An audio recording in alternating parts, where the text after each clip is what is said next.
So let's wait for a couple of minutes and then I will start.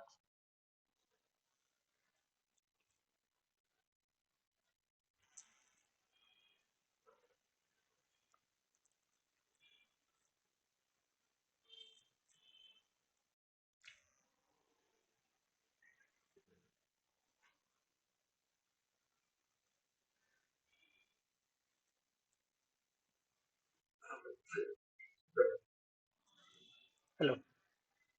Hello. Am I audible?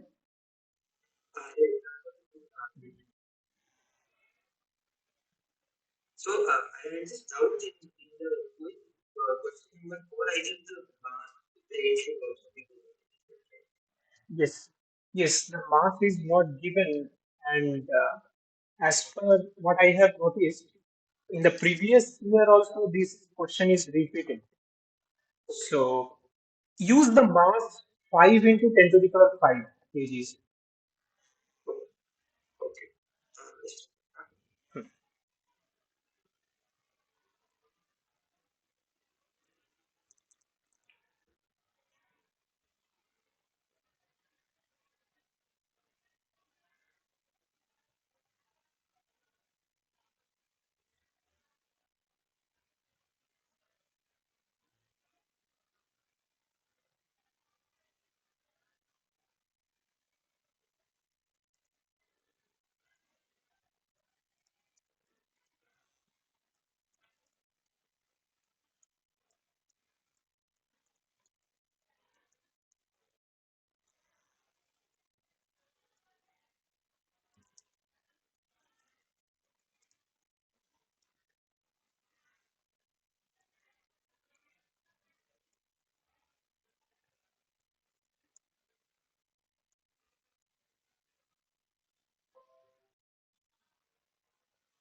Okay, so question number 4 in assignment 3, the Coriolis force is asked to calculate. There the mass is not given. So I have also seen that. But looking at the previous year assignment paper, I think the same question is repeated and the mass was there at 5 into 10 to the power 5 kgs. So use that. Uh, I think you will get any other answer.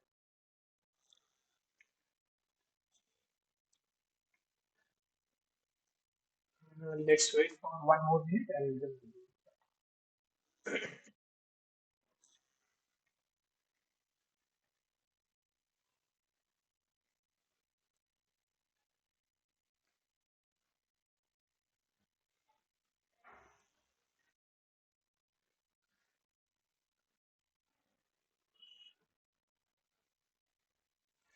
the mass is 5 into 10 to the power 5 kgs.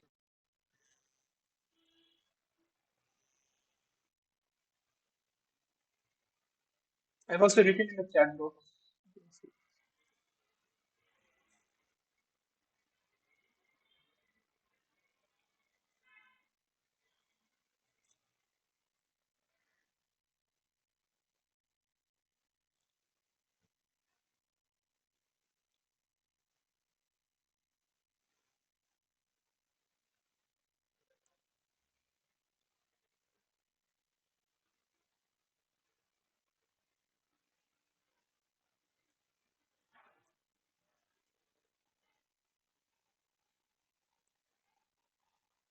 Okay, please share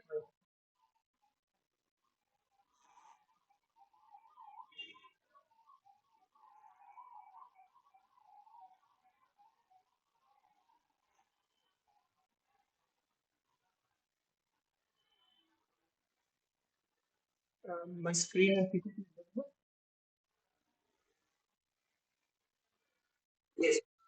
Okay. So this is the corresponding to the week 2 lecture.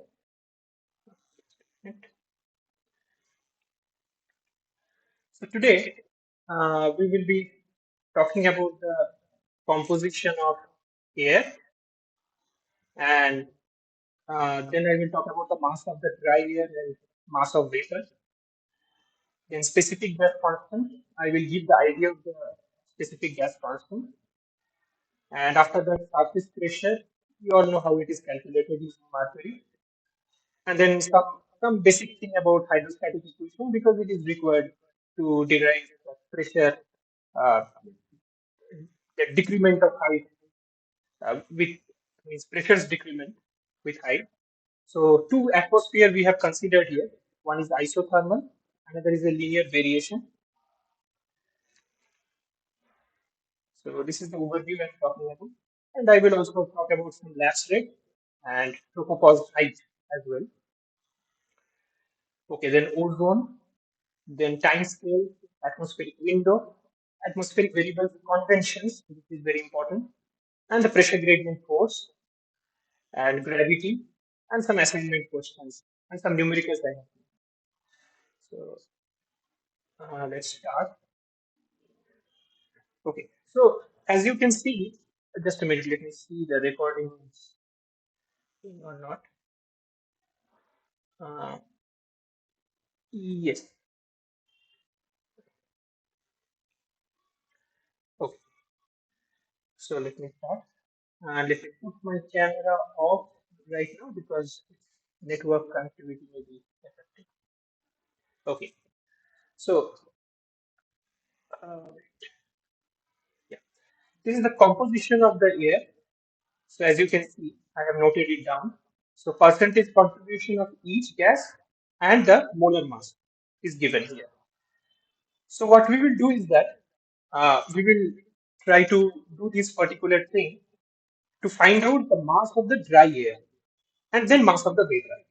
See, this mass of the vapor, that is water vapor, we know that its molar mass is about 18 grams per mole. Okay, so this is 18 grams per mole, it is fixed. So the molar mass is 18 grams per mole for vapor. But what about the mass of the dry air? So many other gases, which I have shown in the previous slide. So these all gases, except for the water vapor, is the dry air. So how to calculate it? It's very simple. So MD, I represent the mass of dry air as MD, and that is equal to the summation of I, MI, and then the percentage contribution, the percentage contribution. And since we require what? The mass. So that's why the summation in the denominator will be of the percentage contribution. Okay. In this way, we calculate the mass of the dry air or the molar mass of the dry air. Okay. So if you go to some values, so see this these are in the percentages. So per 100. So total, if you uh, this summation of this percentage contribution, if you calculate, it comes out to be 100. Right now, in the numerator, let me write it one by one. So MD is equal to 78.084 into 28.013. This for the nitrogen. For the oxygen, it is 20.948 into the molar mass 31.998. Similarly, you go on adding whatever the table which I have shown in the previous slide. So if you go on adding it, 948, in this way you continue and dividing by 100. So if you go on adding it, ultimately what you will get is 28.96 grams per mole. So you can see that atmospheric air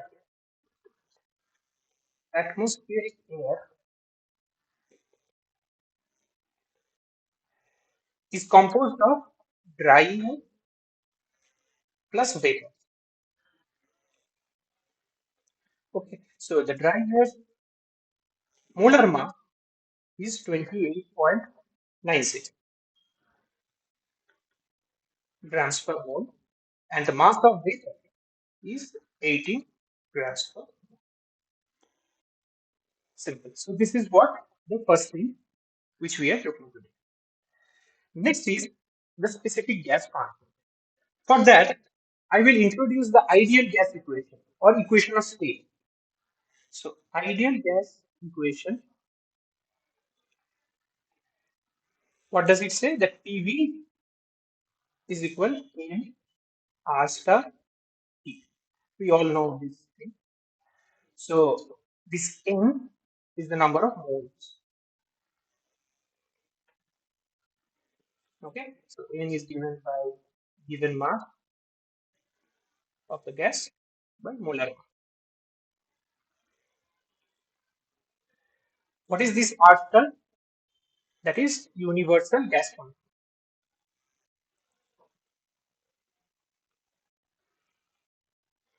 and this T is temperature in Kelvin. All these thermodynamic variables are in SI units, and this T is particularly in Kelvin. Okay.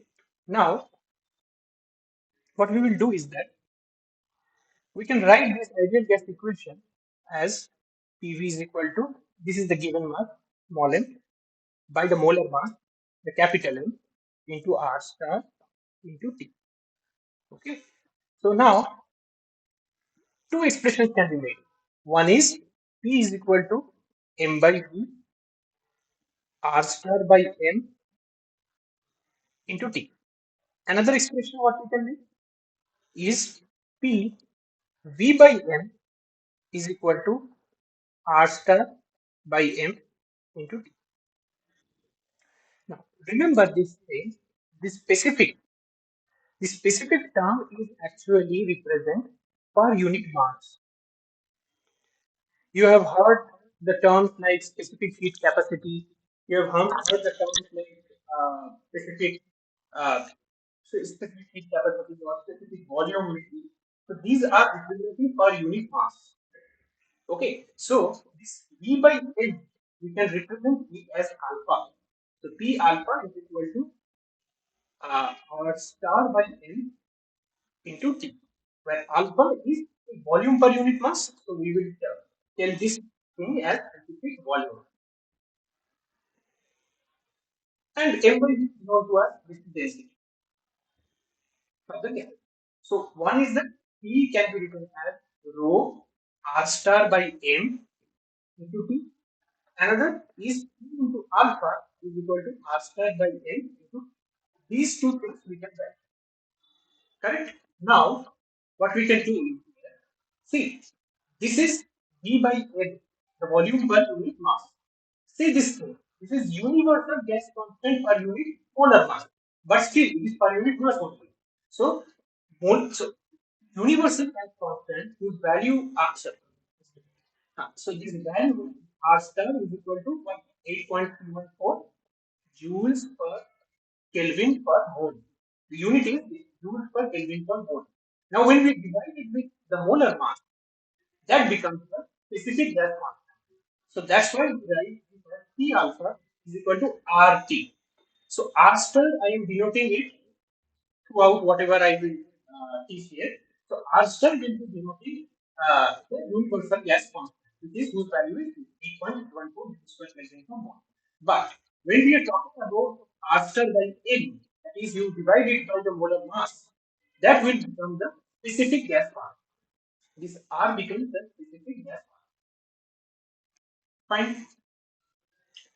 Now, this specific gas constant. Now, as I have already mentioned, the atmosphere consists of what? Dry air as well as air, and both have a different molecular weight. This is MD and this is MG. So now what happens? The specific gas constant, so this is gas, specific gas constant. So what will happen? The specific gas constant for dry air will become specific gas constant for vapor. Okay. So now let me write it here over this region. Is the case. So you see, this is RD for dry air. First we are calculating for dry air, the specific gas constant. So what is this? RD will be equal to the R star divided by ND. Simple by the definition which I have used here. So R star by ND. What is R star? As I have mentioned, it is 8.314 joules per Kelvin per mole. And what is the unit of this AP or the value? 28.96, which we have seen in the previous slide. That is grams per mole. So see, mole can be chopped out. What is required is this gram should be converted into kgs so that we can write it in the SI unit. So it will 8.314. You just multiply it by 1000, that will be done. Divided by 28.96. And then it will become joules per Kelvin per kg. Earlier it was joules per Kelvin per mole. Now it is joules per Kelvin per kg. The specific gas constant for dry air is calculated using this. And if you calculate, it will be coming out quite nearly to 287 joules per Kelvin per kg. Similarly, if you do the R with, so it will be 8.314. Just I am doing it now. 1000 divided by 18. Just the molar mass is 18. And now if you calculate this, you can try when you are having free time. It will be what? 461.5. Near to this 461.5 joules per Kelvin per kg. So remember from this slide, remember two things. One is that the meaning of the specific is per unit mass. Okay, so we are writing, we have written the ideal gas equation which we have learned in our 11th or college days. Now, this ideal gas equation can be written in different forms. If you just put the definition of the number of moles that is given mass by molar mass, small by in capital it is the molar mass, small is the given mass. Now, P, now you can write it in two ways. One is that this equation is equal to density times this universal gas constant divided by the molar mass into T. So this M by D is very famous word. It is very popular word. Popularly known as the density. So we have written as density. Now we can also write it as P into V by M. This V by M becomes alpha, the specific volume. So P alpha is equal to R star by M into P. Another thing which we have noted in two expressions is that this R star by M. So there is a capital M in the denominator. Again, partially to us is coming. So we know that this quantity is specific gas constant whose value is this. Now divided by N, if we are doing capital M or small n, whatever we are doing, here it is capital M. So if we are doing this, that means that this is also defined as a specific gas constant. So the specific gas constant can be calculated for dry air and for vapors. For the dry air molar mass is different, vapors molar mass is different. So in this way, we can calculate. So this is the calculation of the specific gas constant. Okay. So going to the next slide. This is the surface pressure. How it is calculated, we all know. So actually, the surface pressure is not over the surface. One atmospheric pressure is not calculated. So this is not see surface pressure is fixed, but what this apparatus is telling is a kind of a barometer kind of thing. It measures the atmospheric pressure. What will be the atmospheric pressure? Okay, so this fluid is taken as mercury, and here you know that here the pressure which is uh, the pressure which is coming here is applied here is atmospheric pressure PA, and here it should be the same. So this P, and actually here it is equal to 0 vacuum. So in this way we can calculate that this rho g h is actually equal to 0 plus rho dH, which is the formula of the pressure, is actually the atmospheric pressure, and rho is taken to be 13,600 kg per meter cube for mercury. G is known to us, very well known to us, 9.81 millimeter per second square. And this H comes out to be 76 centimeter, 0.76 meters. If you calculate using this, the atmospheric pressure will automatically come out to 1030 pascals. Now, this 1030 pascals, we can write the atmospheric pressure PA as 1013 hectopascal. Just converting the unit. Mostly in the meteorological field or atmospheric science field, you find the unit hectopascal in millibar to be used maximum time. So this hectopascal, 1 hectopascal is actually 1 millibar. Therefore, the atmospheric pressure PA, if it is 1030 hectopascal, that means that is equal to 1030 millibar. And in fact, the surface pressure is also quite same. But what happens is that I want to give some more insight on this surface pressure. What happens is that somewhere there are mountains, somewhere there is a depression like ocean. So what happens is that the surface pressure tends to vary from space. So this PS, the surface pressure, this PA varies in space.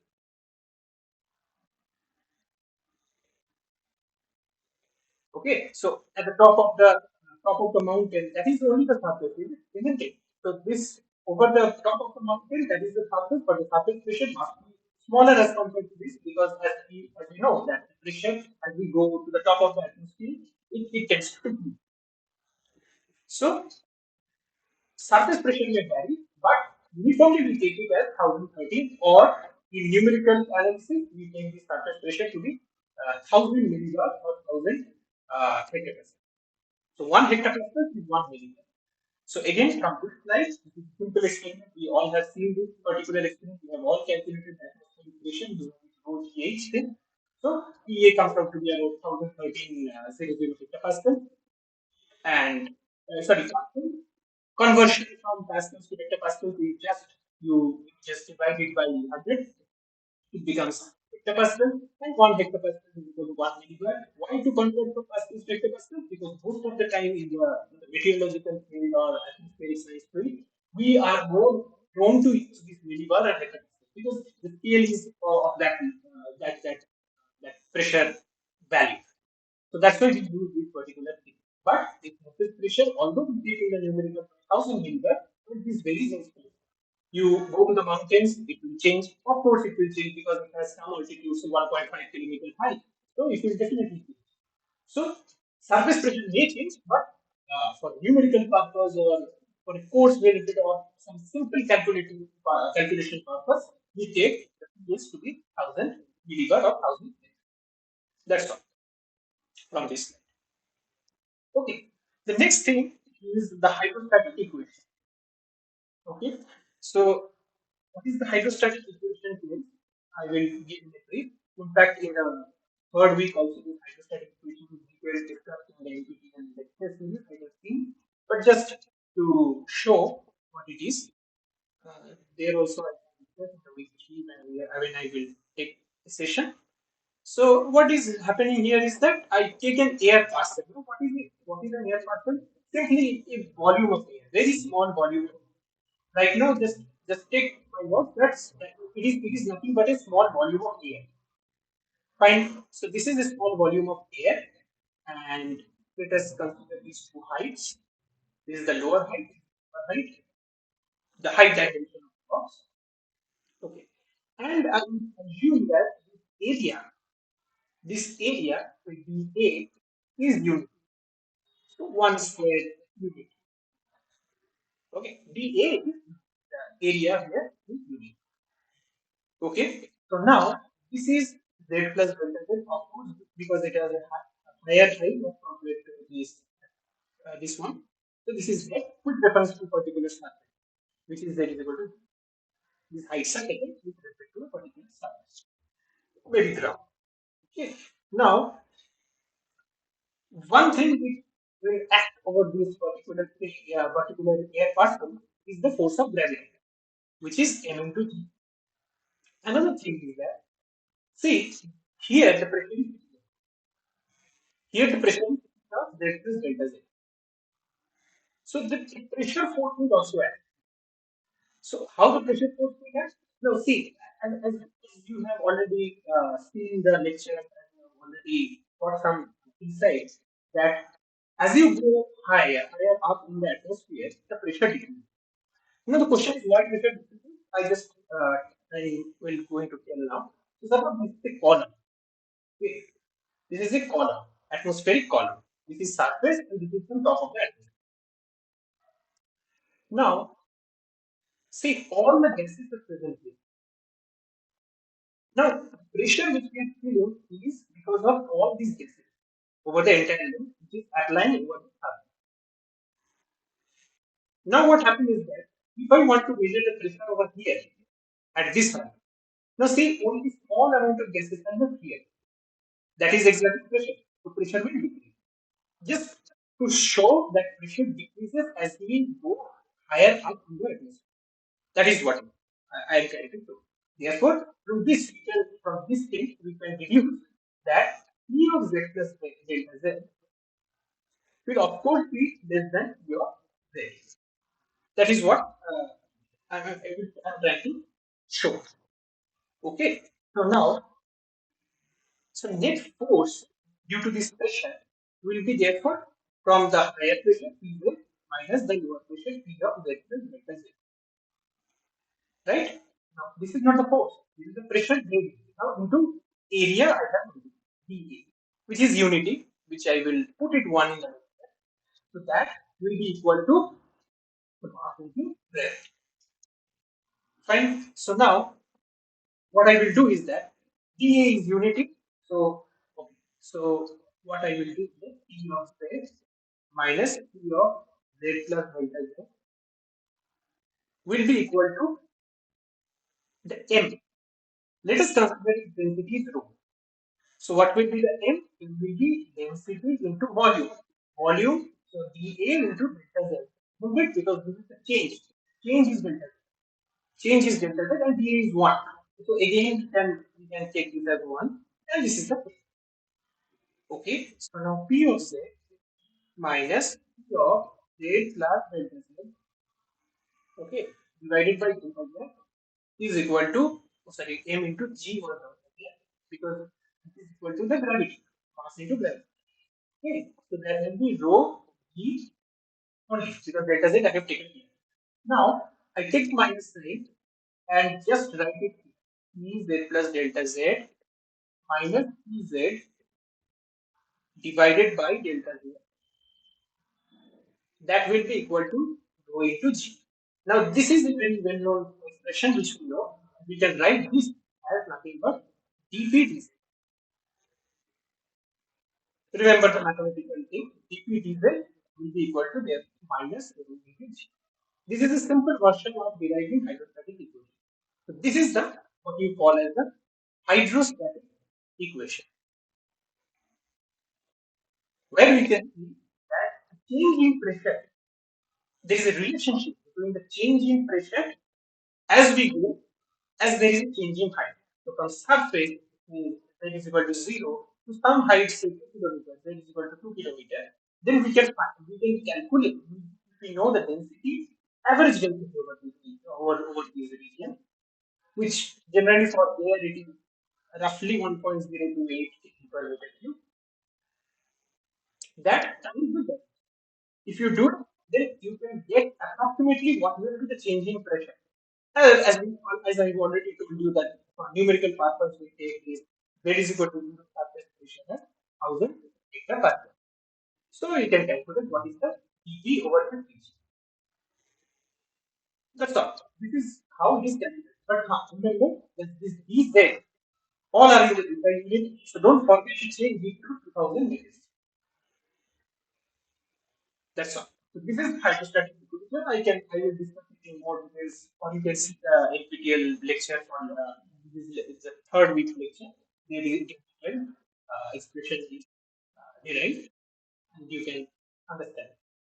But why I am using this particular hydrostatic equation here is that you can understand in the next some slides that we will be going to derive the vertical variation of pressure in different atmospheres. And there I will use this vertical variation, this hydrostatic equation. Okay, so now This is a vertical variation of pressure in different atmospheres. You have seen that in the NPTEL lecture in week 2, it has been given an expression that P is equal to P naught e to the power minus Z by H, or H by H, whatever it is. So how this is coming? This is coming because we have assumed one thing, that is that there is the atmosphere is isothermal, that is temperature constant. So T is equal to constant. Okay, so T is equal to constant. Is been assumed here to derive this particular expression. Now I will tell you how it is being done. Two things which I have today only started explaining. One is, the first thing is the ideal gas equation. Simple ideal gas equation will do our job. And sorry, number two is this what we call as the reciprocal equation, which I have just now told you. These two equations are sufficient to uh, derive this particular expression. Okay, so how? Now I will write P is equal to rho R T. So what will be this R now? This will not be the universal gas constant, but this will be the specific gas constant, as I have already told in the previous slides. This will be the specific gas constant. Remember, this will be the specific gas constant. So for vapors, it will be different. For dry gas, it will be different. So of course, dry gas will be considered. The atmosphere is composed of dry gas. Sometimes we compose of moisture as well. So moisture thermodynamics. When we will be talking about moisture thermodynamics, then we will see how are changes in case of the moisture. So P is equal to rho RT is the ideal gas equation, and this is the specific gas constant R. Rho is the density, which we all know. Another expression is that dP dz, dP by dz, which I have already shown you, is equal to minus rho g, isn't it? Now, this rho can be taken from this particular expression. So that is what I am going to do. dP dz will be equal to minus P by RT into g. Okay. So now what again I will do is that I have assumed that this is an isothermal atmosphere, right? Then isothermal atmosphere. So temperature. So T will be equal to T naught, because T naught is the atmosphere. Let us consider as a particle, so temperature is T, that is T naught. So T naught is throughout the atmosphere, because I have assumed that it is an isothermal atmosphere. Therefore, we can write P dz is equal to minus T, let it remain here, and G by R T. Okay. Now, so this one comes dP, just take T here, integrate it, which will be equal to minus T by R T naught, taken outside dz. Now, take it from 0 to some z, and take it from T naught to some P. So, it will be log of P by V naught, that will be equal to minus T by R T naught, the constant term, and into z. Therefore, P will be equal to T naught e to the power minus z by what? R T naught by G, isn't it? And this R T naught by G, that is the multiplication of specific gas constant into the temperature at the surface, of the temperature of the atmosphere, because isothermal is the condition, divided by the specific, what you call as the acceleration to gravity. This becomes equal to my H, which is called the scale height of the atmosphere. Scale height of the.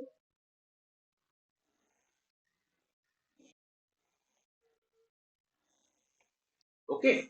So now P will be therefore calculated as P naught e to the power minus Z by H.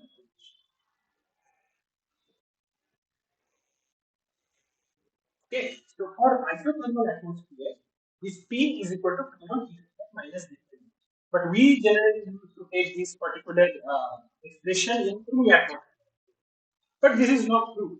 But here, whatever is the these questions you will find in assignment 3, there they have used this particular expression, which is fine to some extent because some approximation is fine to calculate. Because you can see that on the next slide, when I will be going on the next slide, there will be vertical variation in pressure as well, but not as smooth expression as this. So I will again, this is for some extra kind of thing. This is the vertical variation of pressure when the temperature is linearly decreasing. As you can see, E naught is the surface temperature, gamma is the rate at which the temperature is decreasing, which I will, which in material is called as the lag rate. I will also show some in a later part. I will also discuss what is lag rate in detail. But it is, but the same definition is persisting, that it is rate of decrease of temperature. Rate of decrease of temperature with height. Now, since we have already given a negative sign, don't give this gamma a negative value. So you're saying that the rate of decrement of temperature is high, so gamma should be negative. No, gamma is positive. It is already defined as the rate of decrement of height, and hence it is given a minus sign here. So temperature, as you can see from the expression, as you increase the z value, the temperature tends to decrease linearly. That's all. With a slope of gamma. Okay, and it will be negative. No doubt. Fine. Now, what will happen in the pressure variation in this kind of activity? This is a new thing for us. So, what we will do is that it's quite easy, but I will try to do it again using those same expressions we will use.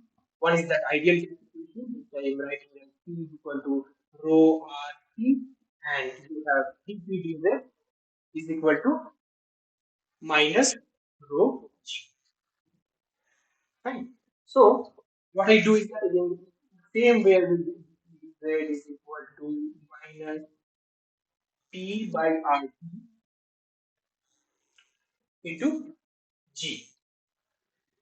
Isn't it? Yes. So by RT. So now what I do is that this again I will write it as P by P, and this will be as minus P by R. Now T cannot be taken as constant because temperature is varying with height. Temperature is not in the previous, like in the previous case where in the entire atmosphere you take the same temperature. No, it's not like that. Now the temperature is decreasing with height and linearly decreasing with height. So since T has something to do with height, I cannot take this as a constant and it will come out of the integral, not like that. So it will be dz divided by T, which is a function of z. That is T naught minus gamma z. Okay, so you put in integral, it doesn't matter, 0 to z and again p naught to p, p naught to p. Okay, but g and r are constant. But r, remember again, this r, because I have written this expression in this way, the ideal gas equation, r is a specific gas constant. For dry air, it will be different. For moist air, of course, it will be different. But for vapor, it will be different. I have already calculated the expression. So now see the left hand side is very easy to calculate this integral. This is nothing but log p by p. Fine. And this is equal to minus g by r. Now what I will do is I will substitute integration substitution method p naught minus gamma z. Just keep it like this. dy will be what? Minus gamma dz. Correct. And at z is equal to 0, what will be the value of y? Y will be t naught. Put z is equal to 0 in this expression, y will be equal to t naught. And if for z is equal to 0, y will remain equal to t naught minus gamma. So just do it. Oh,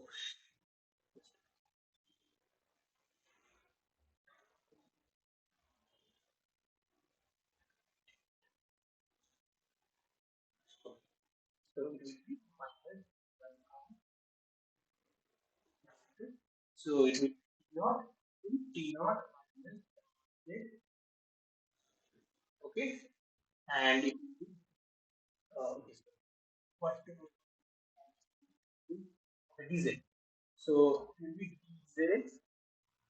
dz by minus. isn't it? This will be 1 because T naught minus gamma z I will substitute with y, so y will be here and sorry, this will be T1 y minus. This will be dy by because there is either this is dy by minus. So minus minus it will be plus, and then it is do it. So it will be log of T by T naught that will be equal to G by R gamma. Okay, and log y. And log y limits going from T naught to T naught minus gamma. So it will be G by R gamma log of T naught minus gamma z and T. Correct? So this will be log of T by T naught. So ultimately, log of P naught will be equal to. Now there is an identity that A log B will can be written as A log B can be written as log B to the power A. So it will be log of T naught minus gamma this by T naught to the power G by gamma. Now you can take the log and this log will cancel out, or you just uh, do the exponential thing. This will be cancelled out. So ultimately, we will get the expression that P will be equal to P naught, T naught minus gamma z by T naught to the power G by R. This is the expression for vertical variation of pressure. This is the expression for vertical variation of pressure uh, for this kind of atmosphere where it is more realistic, where we have seen that temperature in the atmosphere varies quite linearly with height in the troposphere, and most of the atmospheric phenomena, as I have discussed earlier, is nothing but happening in the troposphere, and troposphere's temperature generally varies linearly with height or decreases linearly with height, which is quite similar to this expression, and ultimately, what we can see is that it is not that P is equal to P naught e minus Z by H, but for simplicity we take it. You also take it, the same thing, but this is an extra thing that P is actually in actual atmosphere, realistic atmosphere. This is the expression which will be used. So this is another interesting thing which I have shown you. Now, based on this, I have put a numerical also, which we will see in later part. So I will use this formula. I will use the previous formula also. As you can also find out all the assignment questions based on this particular formula. Assignment 3 you can solve, and in the next class we will discuss. Today also we will discuss assignment 1 and 2, which is very fact-based questions. So just answer will be fine. Again, coming back again to the lab state, as I have already mentioned, again I am writing lab state is nothing but the rate of decrement of temperature with height. As you will be, I think in the week 4 or week 5, there will be atmospheric thermodynamics. So in the atmospheric thermodynamics, we will discuss about there are different lab states. So it is represented generally by gamma and actually defined as minus dPz. Already see the negative sign is already captured, so gamma will be always positive. And generally represented as degree Celsius per kilometer or degree Kelvin per kilometer. Why we can write degree Celsius per kilometer and degree Kelvin per kilometer both? Because this is change in temperature. Otherwise, we have to write degree Kelvin or 20. Okay, but it is written in kilometer. Remember, this is kilometer. But whatever expression, if you are calculating numerical or everything, you must change these gamma's unit to degree Celsius per meter because that is the SI unit. Always convert it into SI unit. That will be always helpful to get a good, get a proper calculation. There is less chance of calculation. So always change this particular thing. Just you have to multiply into 10 to the power minus 3. That's all. That's all. That will be degree Celsius per meter. Okay. So this is all about lab state. Okay. There are many labs. Actually, I was talking about that earlier. But in atmospheric thermodynamics, we will learn. One is the dry adiabatic lab state. One is the environmental lab state. And there is the moist adiabatic lab state. So there are three lab states. So you will see, as you can expect, that is the deep dry for the dry air, And for the moist air, which we will discuss, the moist air thermodynamics also we will discuss in the subsequent lecture. But right now, just to focus on this particular definition, that it is the rate of decrement of temperature with height. That's all. Okay. And the next thing is the proposed height. There is a very important thing that you can see this graph. From equator to pole, as we are moving, see the proposed height is decreasing. Now, question is why it is decreasing. First of all, what is tropopause? Tropopause is the pause or the equilibrium region. Equilibrium. Tropopause, I have already mentioned in the previous class when I was doing that zigzag manner shape of the curve of the atmosphere, vertical structure of the atmosphere. So it is nothing but the equilibrium. Equilibrium between dry stratosphere,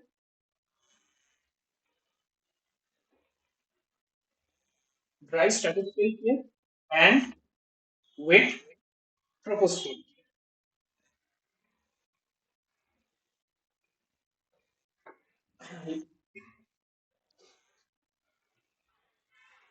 Okay, so please not no questions from the chat box, so we will discuss something with you. Okay, so it's a equilibrium between dry stratospheric air and wet tropospheric air. Fine. Now, why this equilibrium shifts is because most of the convective zones are in this equator to tropical region. What is this convective zone? What happens is that we have not discussed about general circulation model. Let me give you a brief think about the general circulation model. So let us consider this is the R. Okay. Now, this is right? This is high pressure belt, subtropical high pressure belt. This is the subpolar low pressure belt. I will give you the latitude and longitude for both. So this is another subtropical high, and this is the subpolar low. Okay, so this is about 66 and a half degrees. This is also about 66 and a half degrees. What? So this is okay. This is 35 degrees north. This is 0 degree west. This is 35 degrees south. What happens is that this region, which I am highlighting more with red, this is a high pressure, H different high pressure belt. As I was mentioning that surface pressure may change. Sometimes it is higher, sometimes it is lower. Now this is another high pressure belt. This is high pressure.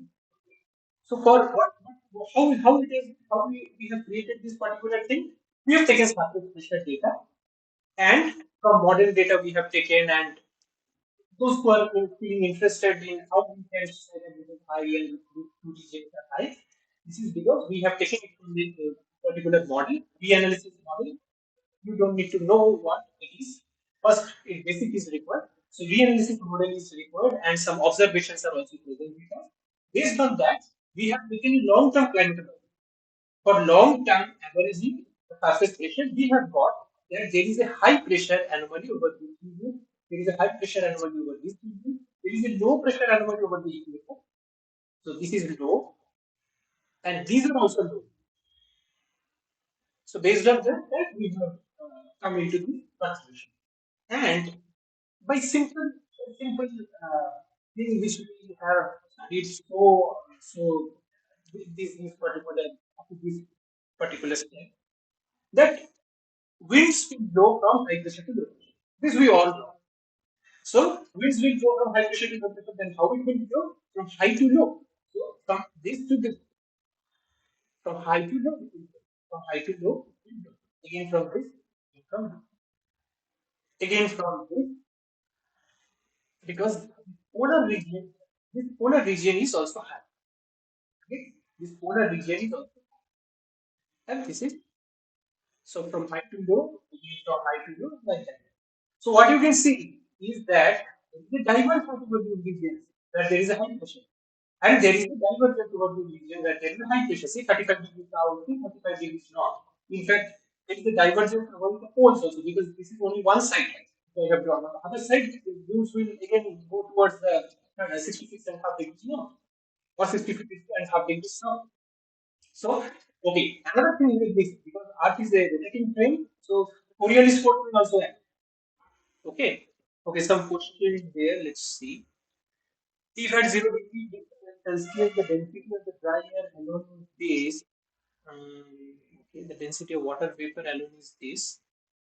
What is the total pressure exerted by the mixture of dry air and water vapor at 0 degrees Celsius?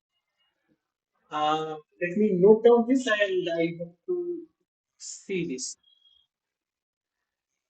Wait, I have to see. But let me first explain this. After that, I will show you. Or I will take some time or in the discuss I will tell you about. Okay. So now, this is the point. Let me just take the of this. Okay.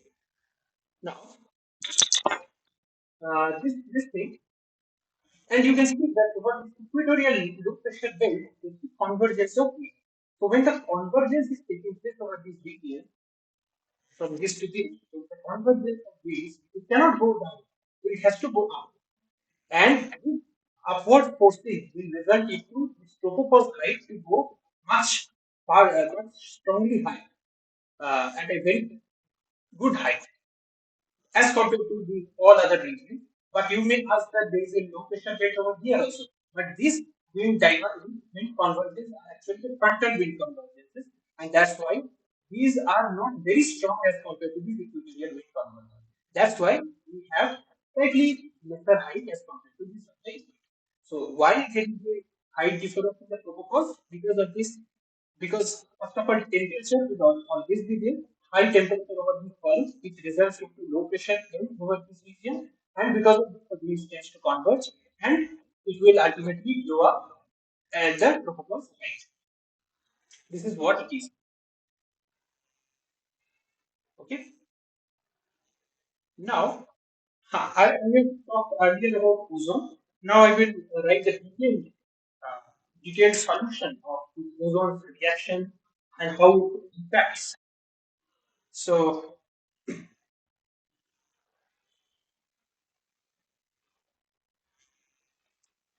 okay,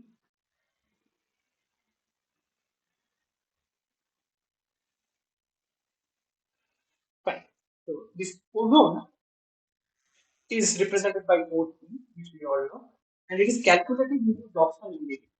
In Dobson, so Dobson unit is nothing but 1/100 of millimeter. So 1/100 of millimeter of ozone in a total atmospheric column. How many millimeter per hundred of ozone is present is actually recorded as Dobson unit, and mostly it varies from say 250 to 350 Dobson units. This is the amount of ozone variance. Mostly we can see in the blue. Okay. So now this is the ozone.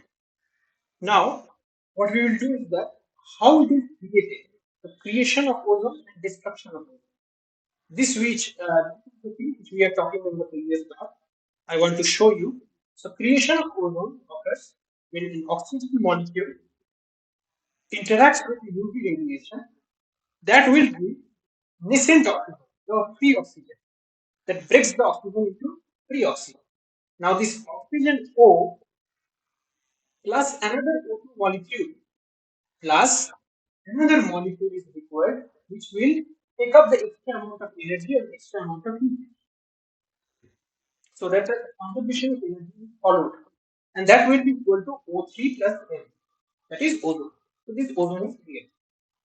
This extra molecule can be your N2 or O2, anything.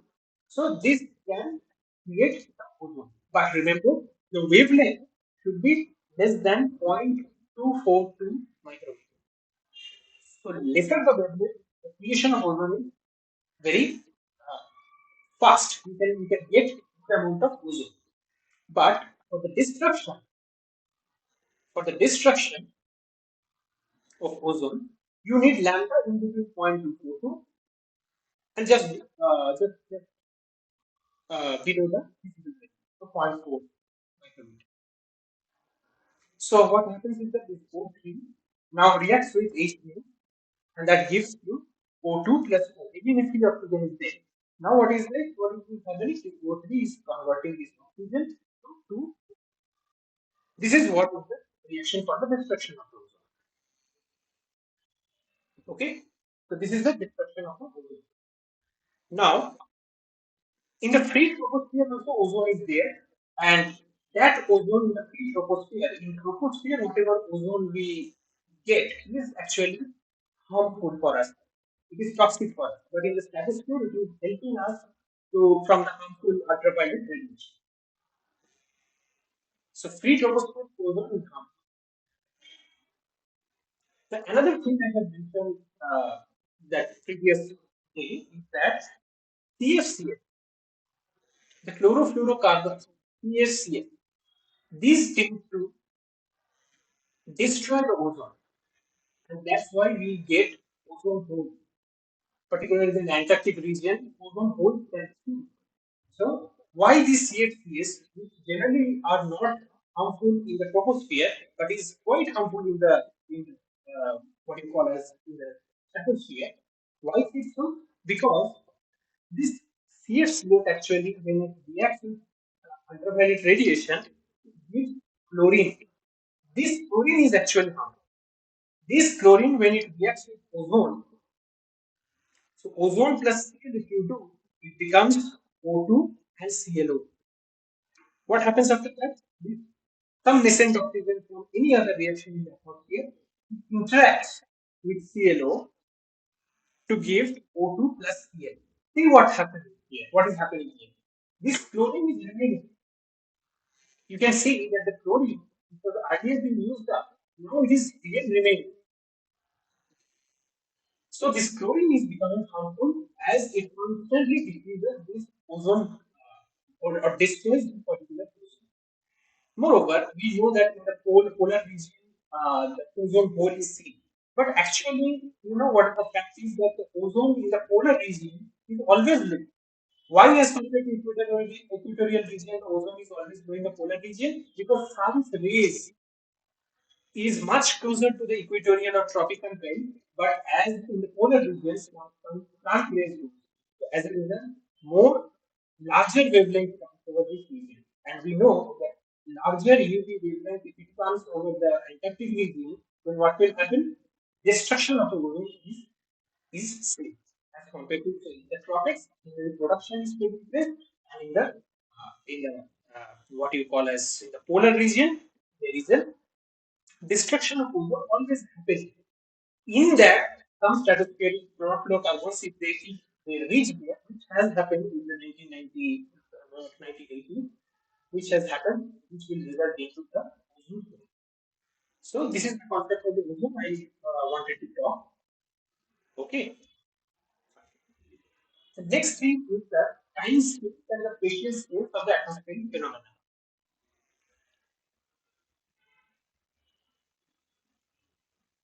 Okay. So here global scale. These are the different scales. So this is the time scale. And this is the time scale, as you can see, and this is the phase scale. Phase scale of what? The atmospheric phenomena. For example, cyclone. For example, thunderstorm. Some eddies, turbulent eddies. Some mid-latitude cyclone. Rossby wave, or jet streams, which we call. So these all things, NSC, which is written here, so all these things can be categorized into a particular space scale and a particular time scale. As you can see, the small turbulent eddies, its time scale is from seconds to minutes. But you know, the small turbulent eddies also occupies, or movement of these small turbulent eddies is about 2 minutes. So this is categorized as a micro. After that comes the thunderstorm, which occurs for half an hour maybe. As you have imagined that you have two of the thunderstorm.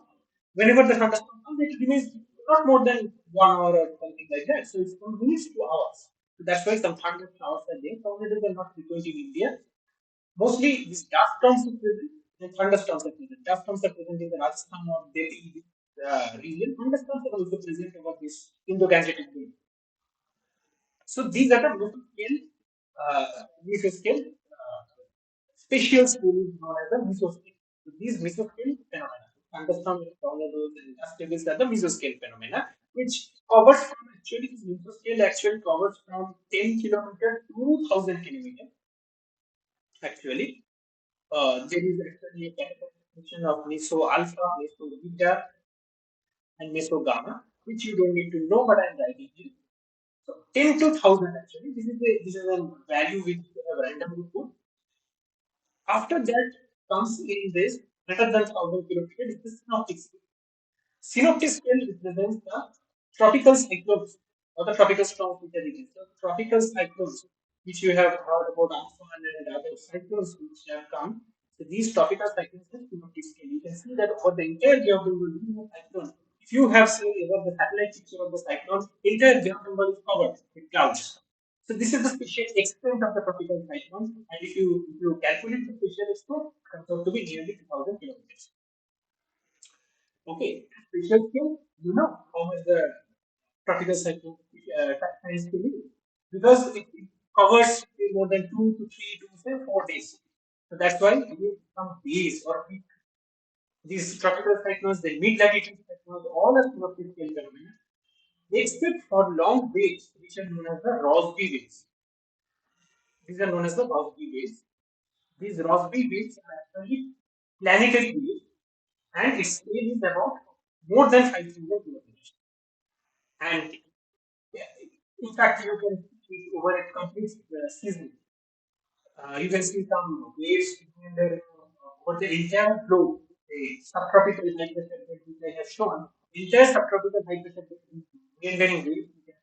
If you see the satellite pictures or not satellite pictures, in fact, if you see the IMD Indian Meteorological Department short range forecasting, then you can see these kind of rocky waves which are flowing. So these things are considered to be as the global scale phenomenon. Okay, fine.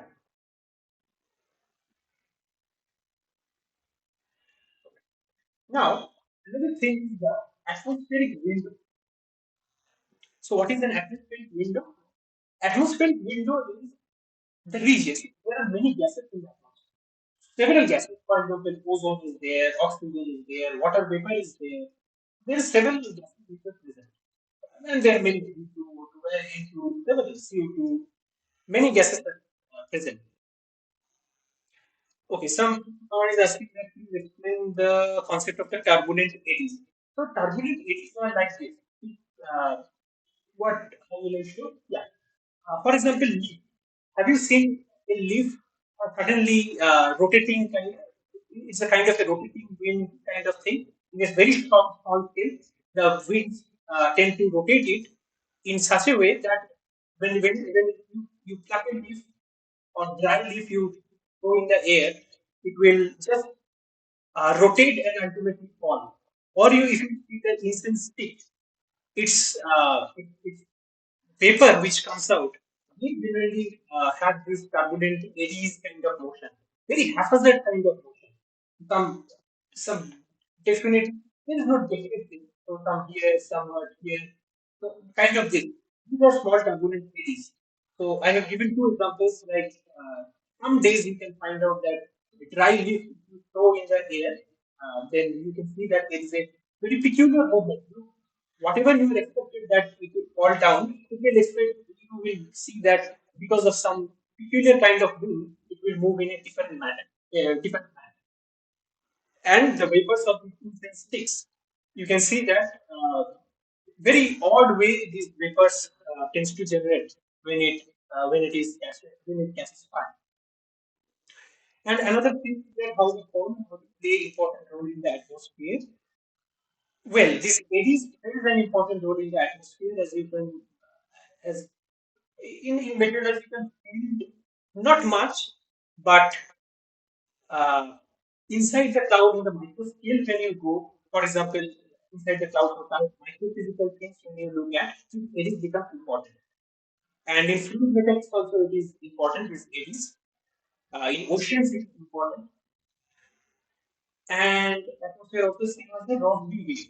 Well, I can talk more about Rossby waves because it's more related to this atmospheric phenomena. You can see that these Rossby waves are kind of really gazing.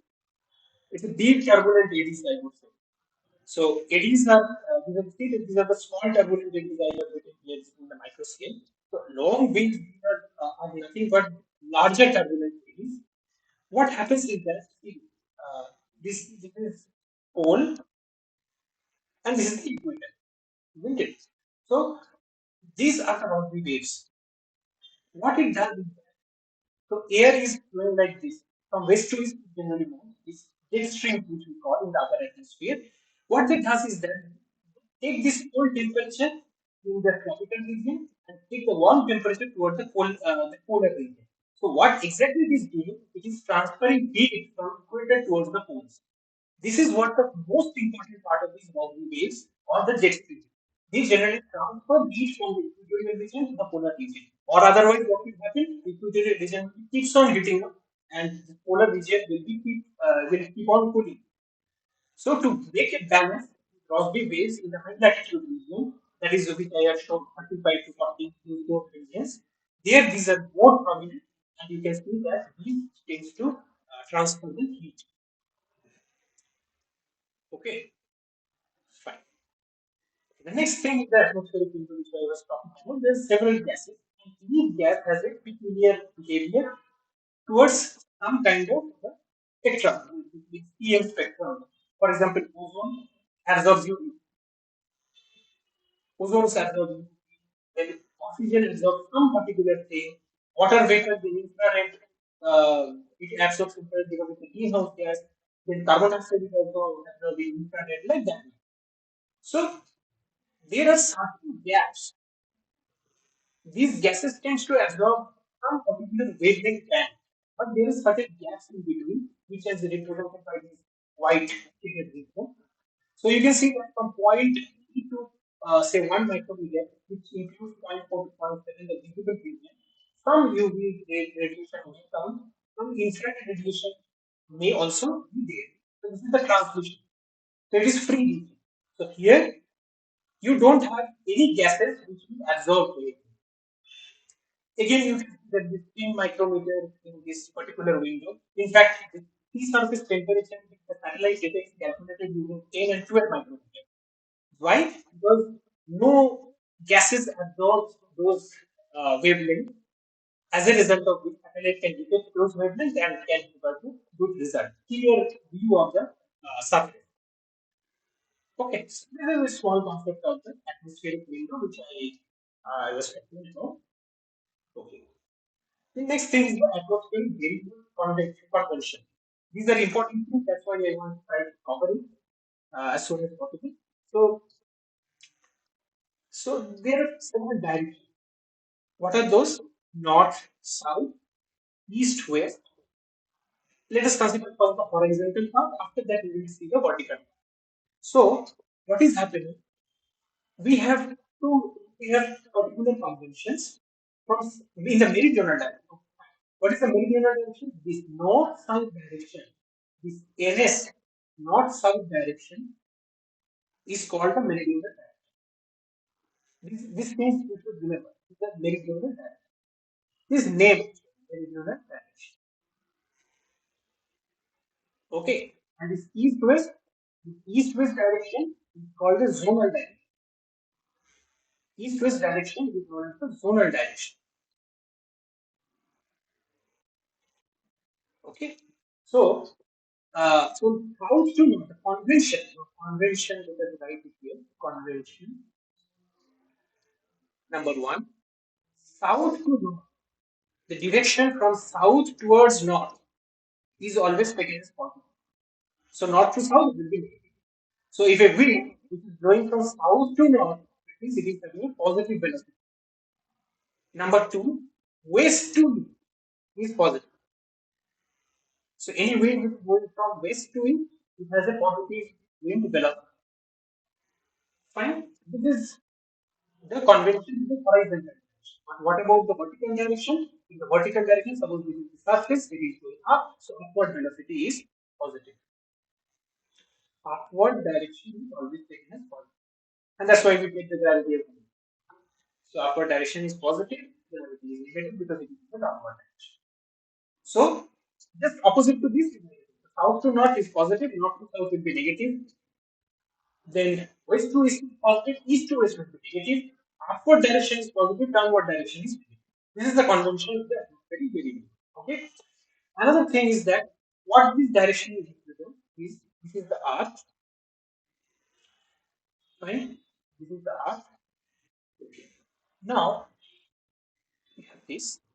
Now this is north and this is south. Okay. Now this direction is actually the plus y direction. And this y is nothing but the meridional direction. And zonal direction is x. So how to represent x? X is going into the board. It is going into the board. So I'm writing it with a cross. It is going into the board. X direction is going into the board. Plus x is going into the board. That means east is into the board, west is outside the board. Okay, so that is the east direction. And up down direction, this is the up. This is the up or positive z direction, and this is the down, that is negative z direction. So zonal is x, meridional is y, and vertical is represented by z. And the convention sign can be used this kind of convention for atmospheric period. So any the zonal velocity which is going from west to east is always positive velocity. Any zonal velocity which is going from north to south, it is negative because south to north is positive, so it is negative. So in the y direction, okay. So in the x direction or in the zonal direction, in the zonal direction, we call the zonal velocity represented with u. Similarly, y direction or meridional direction, we denote the meridional velocity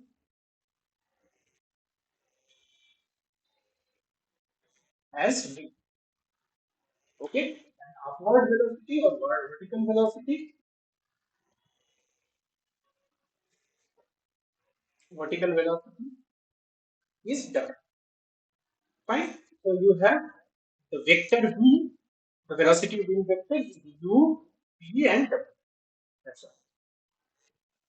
W is in the upward direction is positive, v is northward direction is positive, and u is eastward direction is positive. That is the atmospheric variable convention. Always remember this particular thing. Fine.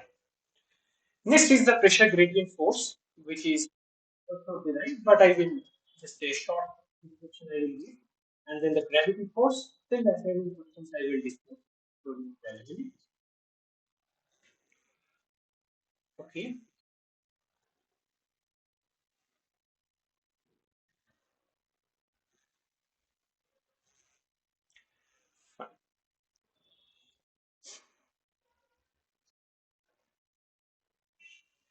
Fine.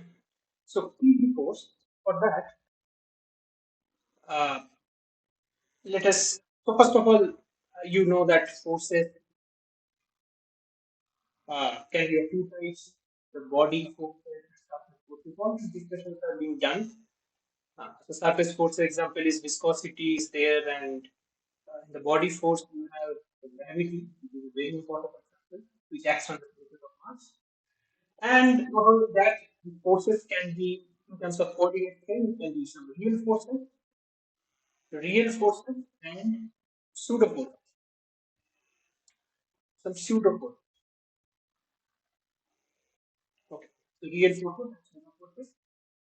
So this pressure gradient force is a real force means whether it is an inertial frame of reference, inertial frame, or it is a non-inertial frame. So inertial frame means non-accelerating frame. Non-inertial frame is accelerating. So in both of these, what is happening is that this PG force will exist. But some forces, like Coriolis force and centrifugal force, these does not exist in the real field. This does not exist in the inertial field. Only exist in the non-inertial field. Okay, so let's start with what is the PG force. Is for that a very simple derivation. Although it is mentioned, still. So this is a kind of a cuboid of air, or air partial you can say, and in between this, the pressure is P naught, and say this is your x, this is your y, and this is your z, because this follows the thumb rule. X cross y should be equal to z. Fine. So this is your P naught in the middle, and this is delta x by 2, and this is also delta x by 2. Just at the center, now this wall is A, wall A, and this wall is wall B. Okay, so pressure is exerted from the outside to uh, this particular container or what you say, this is a person. Fine. Now, sorry. Now, so let us first write the pressure at the wall A. So pressure at the wall B is not what will happen in the positive x direction. So it is delta P delta x by 2 as the extension I am writing delta P delta x into delta x by 2, isn't it? Now PB in wall B, it is in the negative x direction. So it will be P naught minus delta P delta x into delta x by. Now what is the force exerted on this P? So force exerted, so F of A is actually equal to minus F of B, because so force is exerting from this and exerting from this. From outside, it is giving the pressure. So force A is equal to minus force B. So let us write force of force A at wall A. What will be the force? So, okay, so this is supposed to be delta X. This is supposed to be delta Y, and this is supposed to be delta. So what will happen? The force delta P into delta X 2 whole multiplied with the area delta by delta. FB is only writing the magnitude right now, delta P delta X into delta X by 2 into delta Y. Now what happens is that what you can see is that the if A, the force at A is in the negative x direction, whereas the force at B is in the positive x direction. So the net force F in the x direction will be therefore equal to minus F plus F minus F plus B. So if you write it properly, then you will get minus naught delta x delta y delta t minus delta t delta x by 2 delta y delta z plus delta y delta z and minus delta t delta x by 2 delta y delta z. Okay, so this and this will be chopped out. So what I get is minus delta p by delta x into delta f delta y delta.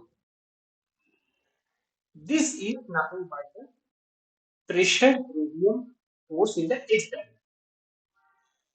Now, if I have to write the distance gradient force in the x direction for unit mass, then Px by rho, and mass, let us consider the density of that particular container is rho.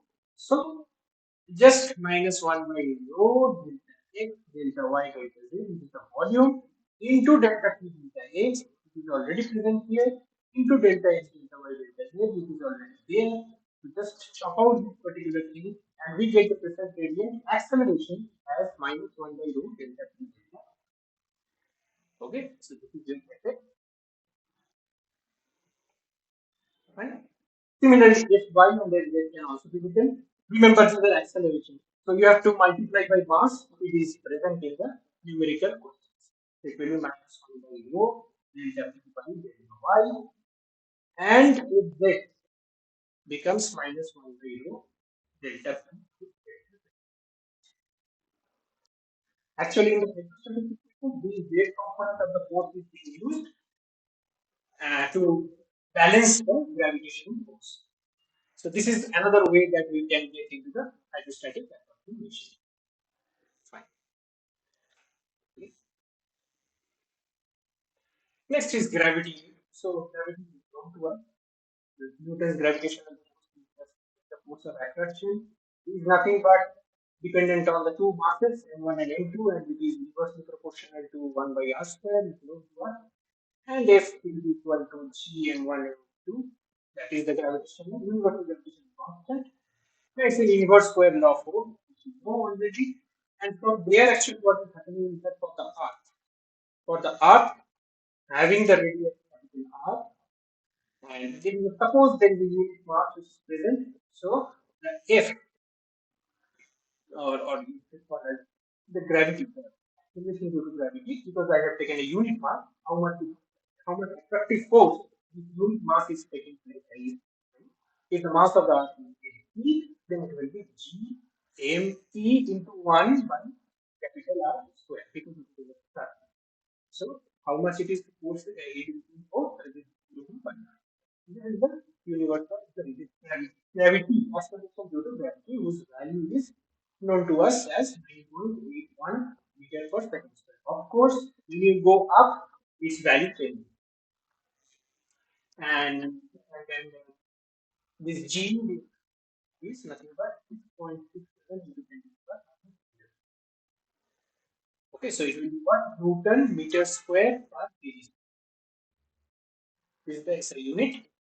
Acceleration due to gravity. That's why this is the thing. So this is another real force which acts in the atmosphere. So any air particle which is present in the atmosphere, it will definitely create a force towards the center, that is gravity. G, acceleration due to gravity. Force or force per unit mass. Fine. So this is the force of gravity, and again it is a real force, whether it is an inertial frame or non-inertial frame, it will act. So this is a real force. Another real force is there, which is called the force of friction. Force of friction, which I will not discuss in today's I will discuss in the next class. The force of friction or the viscosity, because air is nothing but a fluid. Viscosity, I will discuss, and there is some expression, and then certain details on that. And what happens, in this particular weather and atmospheric phenomena, the momentum equation is given. So since we have not included the pseudo forces, or that means what? If we are not including the pseudo forces, that means that the Earth will have everything to be non-rotating. So Earth non-rotating. So in the Earth non-rotating case, what is happening? Okay, just so you can see that this is the pressure gradient acceleration. So I want to just write the entire pressure gradient acceleration as minus 1 by rho, and in a vector form, delta p delta cap plus delta p delta 1 j cap and delta p delta k cap. Right? And what is this I cap mean? Again, the I cap means direction from which is eastward direction. J cap means direction from south to north. Remember the atmospheric convention. And A cap means from ground to the top of the atmosphere, towards that. Okay. Negative of that means just in the opposite direction. That's all. So F can be written as in the form as minus 1. The pressure gradient acceleration can be written as F is equal to minus 1. And this is the right. The gravity, we all know that sign. So if you have a G vector, it will be minus G K cap. Okay, so What I mean, it's not certain question, but assignment three I will not be able to show you right now. Uh, so most of the problems are mostly based on this expression that P is equal to P naught e to the power minus Z by H. You can use this formula most of the time. This will be answer. So Coriolis force, one of the questions is related to the Coriolis force. So it's simple. You know the Coriolis force formula, so you can easily apply. So it's nothing but 2 omega sine phi into the velocity. Using this Coriolis force also you can find out the thing. And mass I have already told in this chat box. Those who are not there, and the fourth question in the assignment P, the mass should be 5 into 10 to the power 5 kg. I'm writing it here again. 5 into 10 to the power 5 kg will be the mass. Then you can see that one of the options will be very nearby, and you can calculate that particular. Okay, and since I am previously covering all the concepts, so I will be talking about the these three questions in the later in the next thing. You complete your assignment, do it on your own, and based on these three lectures that are being given, all the answers you will find if you study that particular three lectures properly. So you can easily get it. You can try it. After that, I will discuss all the solutions. Like today, I will discuss the week one and week two solutions, and some numbers I am going to do. Okay, so our non-repetitive case, so I've given these two formulas. Use this. These are very useful to solve maximum number of questions. Okay, so non-rotating arc has a momentum equation, which is written as a dv dt, where p represents the velocity, that will be equal to minus rho grad p minus g, you can say, or plus g vector, you can say, because plus g vector is minus g cap. We all know, not in the x and y direction you can find the gravity, only in the z direction, in the negative z direction towards the center of the earth, you can find out the gravity, gravitational force, and the frictional force F, which I have not shown here. Only these three things are present. This is for the non-rotating, but for the rotating, which is a more realistic kind of an atmosphere, here we can find out that this, along with the real forces, some Coriolis force, whose formula I have written here, and centrifugal force will also come. That I will show. I will show in the next class, because some assignment I have to solve, but nothing to solve much. So just a minute. Show you the assignment here. See, keep the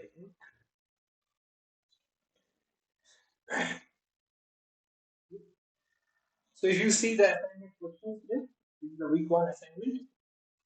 Just discussing what it is. So numerical value of the solar constant. See the value of the solar constant. Just discussing the first assignment. So the numerical value of solar constant is known to us. In fact, we have derived the solar constant and found out that the value based on the optimum amount of energy which is emitted into the by the sun, and based on the distance between the sun and the earth, which is about 1 astronomical unit, we have found out that the value comes very close to 1370, and the SI unit is what people are trying to show. So 1370 is in SI units, so that will be watt per meter square. Why? Because solar constant is nothing but the amount of energy emitted by the sun, which is captured by the top of the atmosphere of the Earth per unit area. So that's why it is watts per meter square. So amount of energy emitted per unit time per unit is so accepted energy is 1208 watts per meter square. Okay. Another is that which region of the solar spectrum is mostly absorbed the greenhouse gases. The greenhouse gases have the peculiar property of absorbing the infrared radiation. Why infrared radiation? Because some those greenhouse gases have some dipole moment. So because of this great dipole moment, they have kind of a vibration. And this vibration is captured with infrared radiation. So going much into details, I also don't know what is the actual reasoning, big research topic, but these greenhouse gases generally absorb infrared radiation. We all know this kind of thing. Okay, and that's why it is getting heated up. Okay. Third thing is the rotational period of the sun about its own axis. It is clearly mentioned in the week one lectures also that because of the differential rotation of the Earth, this thing is shown as that is 25 days at the equator, means late rotation at the equator and very fast rotation at the pole. So 25 days at the equator, 35 days at the poles. This should be the correct answer. Surface of the sun I have discussed in the first lecture only, the problem solving session, that the surface of the sun is called photosphere. Just a mere factual question. Okay, now this question I will solve. What is shown here is that at the surface of the sun, the acceleration due to gravity is 28 times the acceleration due to the gravity of the Earth. And the radius of the sun is approximately 109 times the Earth's radius. So the ratio of the escape velocity of the surface of the sun to the surface of the Earth will be fine. So two things we have to remember: 28 times the acceleration due to gravity and 109 times the radius of the Earth. So let's do it. Okay, let's do it. So it has been given that the acceleration of the gravity of the sun is 28 times the acceleration due to gravity of the earth.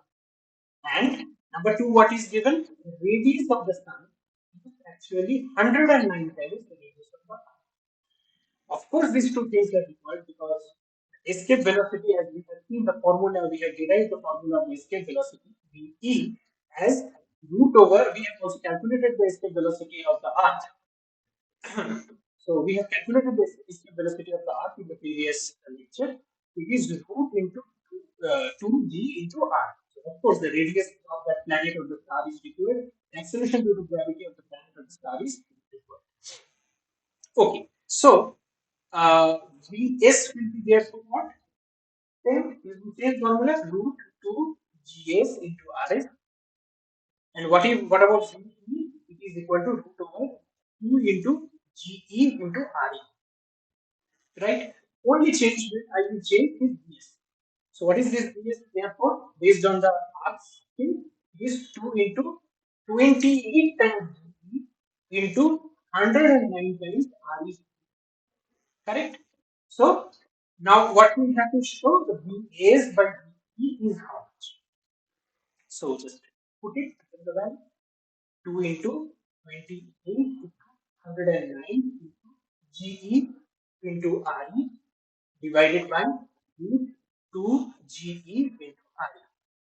Chop out root 2, root 2, root GRE, root GRE. So what you get is root over 28 to 109. This comes out to be about 55.2 kilometers as a time. So VS by VE comes out to be 55.2. So the correct answer, the real answer is 55 because it is coming near to this. Okay. Okay. So yes, correct answer is 55. In which part of the electromagnetic spectrum? Sometimes the confusion in the rotation of the sun it is different in week one and week two. Yes, but see this question generally consists of this particular thing.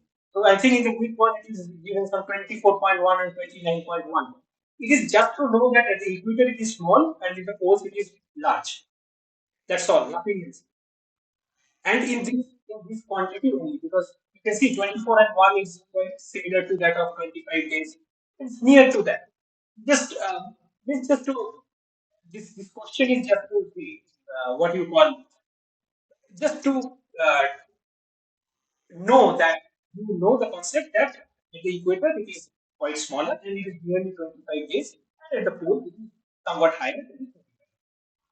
So nothing to confuse about if some question comes in the main exam maybe about what is the rotational period of the sun about root axis and they change the option to 24.1 and 29.1, give that an because these answers are, may not be that because you cannot get both the answers, like 25 days at the equator and 35 days at the pole, as well as 24.1 days at the equator, 29.1 days at the pole, you will not get. Anyone will get. So nothing to be confused about. It's fine, absolutely fine. Okay. In which part of the electromagnetic spectrum of the sun emits most of the radiation? 99% of the radiation of the sun, as I have shown in the previous lecture, the spectrum of the sun, maximum is occurring at the visible. The maximum radiation is occurring at the visible direction, and from there only we have calculated what? The photosphere temperature. Sun's photosphere temperature, which the next, no, not the next question, uh, which is 5,800 Kelvin. Next question comes is the temperature of the core of the sun, which is, sorry, I have mentioned. The fact 15 million Kelvin. It's fine. Okay. Next thing is that the primordial atmosphere of the Earth had only hydrogen and helium. Why? Because it has started from those the sun. Then what happens is that using that nebular hypothesis, we can say that some part of this is it has come out, and because of this sun's composition is mostly hydrogen and helium, primordial atmosphere is also having hydrogen and helium. After that, the density, because of the density of the gases, it goes up or it goes out to the space. The remaining things are then present. So sun's composition is sun's atmosphere composition or sun's main composition is only not hydrogen and helium. There are other gases also present. So these gases generally form the next atmosphere. So hydrogen and helium is the primordial. Initially, all the planets have this particular composition. Fine. In the beginning of the Earth atmospheric evolution, main source of free oxygen. Fine. Volcanoes has produced water vapor, not free oxygen. Photodissociation produces oxygen, photosynthesis produces oxygen. But since it is the exactly pre-evolution kind of thing, no organism has evolved initially. So first oxygen, free oxygen is created by the photodissociation. So therefore, in the beginning of the evolution, main source of free oxygen is photodissociation. Again, there is a fact-based question that the blue-green color of Uranus is mainly because of the crystals of the. I have nothing to say in this. Jovian planet. Jovian planet is that planet where you will get very. It is not rocky surface or solid kind of surface. So Jovian planets do not have solid surface. It has atmosphere. It may have magnetic field as well, but solid surface you will not get. Fine. And the atmosphere of Jupiter mostly consists of hydrogen. Again, it is a kind of fact. This question and mentioned in this slide as well. Okay. Now, if I go to the next thing, maybe this one, week two appointment. Okay. So the greenhouse effect on the Earth is mainly due to the carbon dioxide and water vapor. Of course, I have told you that what are the greenhouse gases I have listed them. So carbon dioxide and water vapor are the most important greenhouse gases. Sulfur dioxide is not a greenhouse gas. Low carbon dioxide is also not a greenhouse gas. So the best option is carbon dioxide and water vapor. Which of the following is not a greenhouse gas? The ozone is a greenhouse gas, I have mentioned. Carbon dioxide is also a greenhouse gas. Methane is a greenhouse gas. Carbon dioxide, of course, is a greenhouse gas because of the all global warming phenomena is occurring. But NO2 is the only thing which is not a greenhouse gas. You may say N2O, that is nitrous oxide. N2O is a greenhouse gas, but NO2 is not a greenhouse gas. Remember this, N2O is a greenhouse gas, but NO2 is not a greenhouse gas. So the correct answer will be pressure and density of the Earth's atmosphere dash with increasing altitude. It exponentially decreases, which you have seen when we have given that isothermal kind of situation. Pressure decreases exponentially with height. Don't think too much about those linear kind of thing which I have shown. It's a more realistic thing which I have shown. It's for the curious aspect. But use those formula which is P is equal to P naught e to the power minus Z by H in the assignment P also. Don't use that formula that P is equal to P naught minus gamma Z by D naught because you don't know the Nernst rate. Nothing is given. But if it is given, then you can. But in the questions, I don't think that it is given. So just use those formula, which is then you can find out that there is an exponentially decreasing. Okay, density how it is, you can I will show you how density also decreases exponentially. Because ultimately what happens? See, T is constant. So P by RT if you do, then it will come out to be density. So rho is equal to rho naught e to the power minus infinity. Same thing will nothing changed. Fine. Next is the temperature of the mesosphere. What happens? Troposphere it decreases with altitude. Stratosphere it increases with altitude. Why? Because ozone absorption takes place. And then what happens is mesosphere. What happens in the mesosphere? What happens in the mesosphere? There is a decrease in the temperature in the mesosphere, and we get at the mesopause, which is the pause or the equilibrium between the mesosphere and the medium thermosphere. There is a pause where we get the minimum temperature in the atmosphere about minus 90 degrees. Fine. So temperature in the mesosphere decreases with altitude. Great. Next is the temperature in the stratospheric increase is very few too. I have just now shown that I have just now talked about the ozone layer absorption of shortwave radiation. What is the shortwave radiation? Like UV radiation, like X-rays, UV, visible. But ozone generally absorbs the shortwave radiation, and because of that only the stratosphere warms. Therefore, the absorption of shortwave radiation is the correct option. Greenhouse effect is not the correct option. Ozone has a very minimum effect of greenhouse as compared to that of the any other like carbon dioxide or gases. So greenhouse effect by using is very little as compared to other. But absorption by short-wave radiation is very important. Okay. Coldest region of the Earth's atmosphere is I have already told you that it is mesosphere, but the correct option I would say that it should be mesopause. At the mesopause, it is the coldest region, not the mesosphere. Entire mesosphere is not the coldest region, but the coldest region in the atmosphere will get only at mesopause. Why? Because the question mentions the coldest. So that may be one particular point. So that should be mesopause. But it's fine. Mesosphere goes in all four options. Mesosphere is quite related to that, so it's fine. And the peak difference between F region of the ionosphere is 10 to the power 12. I will talk about ionosphere one day. Today I am not going to talk about this. So it's about 10 to the power 12. Let me just move on. Okay. And different layers are actually in the ionosphere. So we have to see that. Hmm. Arrange the following according to the albedo value. Wait. Yes. Well, this C okay, because ice, what is there, na? Actually, snow. Fresh snow has the maximum albedo. It's about 80% reflective. You see the picture of Antarctica. You see the picture of Antarctica. You have the snow and you have the ocean.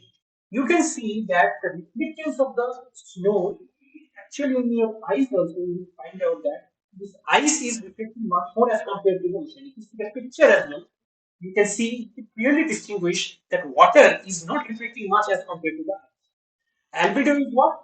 The amount of reflection back to the space. Solar radiation which falls on the surface. How much albedo of that radiation is to reflect? How much fraction of that radiation is being reflected is the albedo, which I have shown in the first lecture. So this is the pattern we should follow. You can find out in the internet as well. This is how it follows. First is the ice or the snow. Then what? Cloud.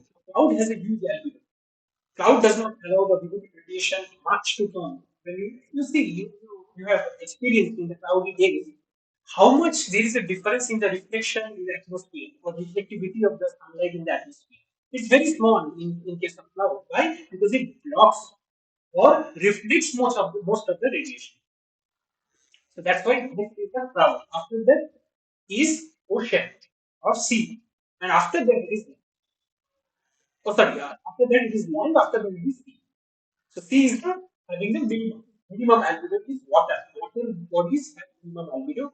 Then land, then cloud, then you have the ice of. So correct order is mentioned here. Okay. In which region of the electromagnetic radiation Earth radiates its energy? Earth radiates its energy in long waves. As I have already shown, it is in 10 micrometers. Remember 288 Kelvin is I had mentioned that the Earth's average temperature is 288 Kelvin. If you do it, apply the Wien's displacement law, you get the lambda max to be 10 micrometer, which falls in the long wave region or infrared regions. So that is long wave. Which of the following materials is used for wavelength to cross periods? I have just now mentioned it is the planetary scale, not the synoptic scale. Planetary scale will be the correct option. Okay. Synoptic scale meteorology is used to measure horizontal lengths of the order of greater than 1000 kilometers. Just below that is what is called as the blue scale. After that, it comes out to be the synoptic scale, where we find out the tropical cyclones and mid latitude tropical cyclones, tropical cyclones like that. Fine. After that comes which of the following is not a real force? Where we have just discussed. The friction is a real force, electromagnetic is a real force, pressure gradient force is also a real force, which I have told. Not the electromagnetic, physics is also a real force. But Coriolis force is a super force. It acts only when there is an accelerating frame of reference and a body is moving. Then only you can find out the Coriolis force acting with the centrifugal force. Okay, just to give the concept, let me give it. Uh, it is regarding the assignment only. So, just the concept of Coriolis force. So, suppose this is a disk and you have an axis which the disk is rotating. Okay, and there is a mass which is active, and it is not moving initially. But the disk is rotating with some angular velocity. So it's an accelerating frame of reference because velocity is taking its direction each and every point. So what is happening? One force will happen. That is from the center directing radially outward. This is what? This is the FC, which is the centrifugal force, whose magnitude is similar to that of the centrifugal force. And what is that? MR omega square, where R is the radial distance. Okay, so MR omega. This is the centrifugal force. Another is the Coriolis force. When the Coriolis force will not appear. Why? Because the object is not moving. When the object starts moving, some velocity v it is having, then what will happen? Coriolis force will also act. That is, I am denoting with this Coriolis, which is given by 2 omega sine. This is sine phi not required here. Actually, 2 omega cross v. Okay, the 2 omega cross the velocity of the particle. So from this cross product will give the sine phi. So what is that thing? This R suppose this is a V, so this angle is phi. Okay. So this is the sine phi which I am talking. So this period will be equal to 2 omega V sine phi. Is it fine? So use this formulation, use this concept to understand the assignment questions and do it properly. And all other factual questions, it will be very easy to solve. Actually. Now, some questions which I have told that I will give based on see this assignment three questions you are saying. This question is quite related to that of the assignment two assignment three questions, but not the exam. Okay, so I will solve this. So the question is that in an isothermal atmosphere, so there are three numerical I will solve within 10 minutes, and then this question whoever has given me, this I have noted it down. Dr. Surendra has given me a particular question. I have noted it down. I will check and I will let you know the next class. Okay. Yes. In an isothermal atmosphere with surface temperature 288 Kelvin, assume dry atmosphere, what will be the pressure at 2 kilometers from the surface? Oh, sorry. If the surface pressure is 1000 meters. Okay, come on. We have seen that in the isothermal atmosphere, right? The isothermal atmosphere means what will be the pressure variation with altitude? It will be P is equal to P naught e to the power minus delta H. Simple. Okay, so now what is the H? Scale height R P naught by G. T is not changing, so it's not big deal to worry about. So it will be R. Now, assume that it is a dry atmosphere. So dry atmosphere means I will use R as D, the dry specific gas constant of the dry air. So RD into T naught. T naught is 288 Kelvin, which is given to me. Okay, divided by the G, the 9.8. Now, what is RT? The value of RT I have calculated is 287. into 288 divided by 9.8. You can check the duration also, it comes out to 2 minutes. Okay. And the third thing is the Z. What is Z? 2 kilometers from the surface, it is 2000 meters. This conversion must remember this because it is not in the SI. Fine. And which I need to calculate 2 kilometers. We know the P naught at the surface is 1000 hectopascal. Leave it as hectopascal, it doesn't matter because it's just a ratio by P naught. See, hectopascal will cancel out, it doesn't matter. So you keep it 1000 hectopascal, it doesn't matter. Exponential of minus 2000 divided by the h which I have. Okay, so let me check what is the value and just write that particular thing as time is less. So P will be equal to 1000 into exponential power minus 0.237. People please calculate later on. This PDF will be available by that NPTEL thing. And it will be 1000 into 7, sorry, 0.78869. That comes out to be about 788.69. So roughly 200 hectopascal decline as you go up in the isothermal atmosphere. So this is the okay. So similarly, you can solve many questions. I think in your assignment. Use this formula. Don't use the next questions formula because that is some curiosity based thing. Okay. Now it is given if in an atmosphere whose temperature is nearly with height, it is given that at a rate of 6.5 degrees Celsius per kilometer, surface temperature is same to 88 Kelvin. And what is the 2 kilometer? That kilometer for the pressure given that the surface pressure is 1000 hectopascal. Okay. So just use the formula. What is that? P is equal to P naught T naught minus gamma squared divided by T naught to the power G by R gamma. Let us calculate one by one.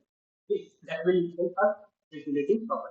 Let's start with the power G by R gamma. Again, this is a dry atmosphere, you assume. Okay, I have forgot to mention here. Yeah. So it is a dry atmosphere, so it will be 9.81 divided by RD. RD will be what? 87. Just now used gamma. Gamma is remember 6.58 degrees Celsius per kilometer. So if you convert it into meters, it is 10 to the power minus, right? So it will be 9.81 thousand just 10 to the power minus 287. 6.5.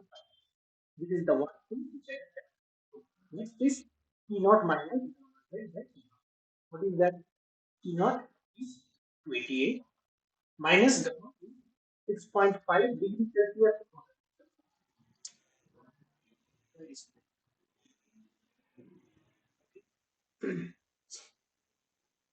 Yeah, 6.5 degrees Celsius per kilometer. Let me write it properly.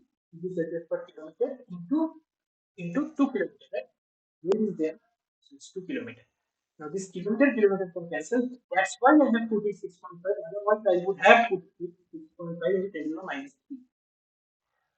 In exam, how to calculate numerical value without calculating? No, calculator will be provided.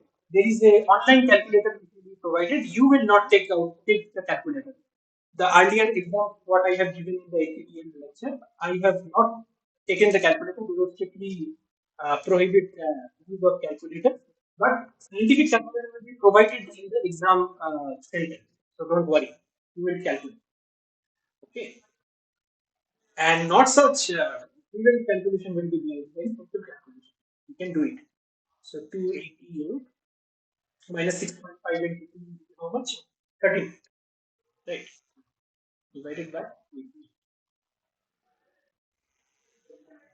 Okay. So it comes out to be say 270 by 8. So we have calculated this. P naught is not found. Now we can calculate. So it is 1000 hectopascal. Leave it 1000 hectopascal because again we calculation the ratio. So 1000 into 275 by 288 over what is that thing? 9.81 into 1000 divided by 87. Please complete this particular problem. I am writing the answer. You just calculate it out. That is what is left. It is about 784.66 hectopascal. So not much difference. 784 and previous what we first studied.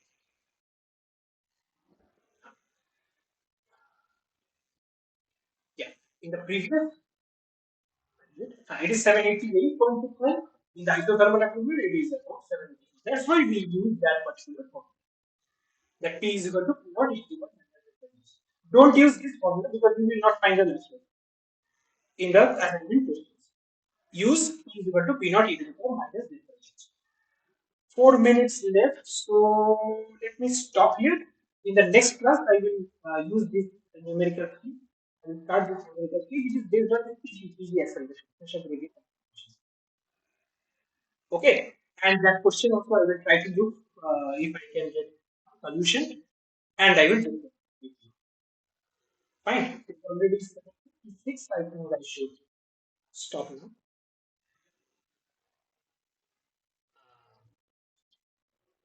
Keep the records.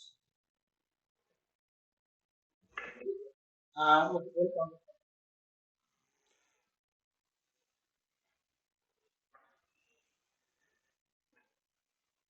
Please stop sharing.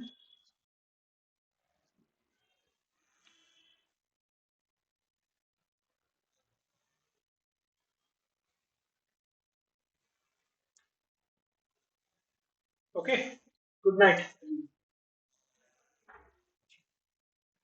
Thank you. Welcome. Good night.